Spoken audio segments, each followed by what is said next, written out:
Il presidente di Confesercenti Sicilia, Vittorio Messina, attraverso una nota stampa nel ricordare l'entusiasmo sul progetto Agrigento Capitale Italiana della Cultura 2020, evidenzia l'opportunità di proseguire il percorso avviato per valorizzare l'identità poliedrica di un'area urbana che non è solo un luogo della storia, dell'emozione e delle relazioni, ma anche del commercio.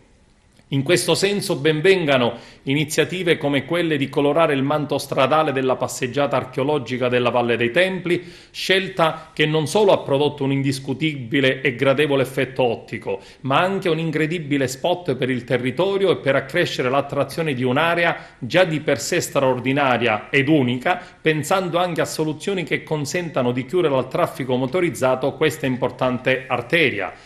È arrivato il momento, dice ancora Confesercenti, di colorare metaforicamente parlando il centro storico di Agrigento, sviluppando tutte le azioni necessarie a sostenere la rinascita del centro storico come patrimonio di cultura e di civiltà, come luogo della memoria e spazio per progettare il futuro, come centro commerciale naturale storicamente legato alla vita degli agrigentini. E questo è il vero percorso da intraprendere per costruire una cornice comune all'interno della quale promuovere iniziative e manifestazioni per sostenere il cuore di Agrigento ed il commercio del suo centro storico. Bisogna agire immediatamente affrontando la predisposizione della città ad una migliore accoglienza e l'instaurazione di un nuovo rapporto con i residenti. L'abbinamento di questi due concetti darebbero un nuovo impulso anche al commercio cittadino, cancellando a poco anche quella specie di disamore verso il cuore della città che sembra avere preso il sopravvento. Ovviamente gli obiettivi del progetto per il centro storico non possono prescindere dal fondamentale apporto degli operatori economici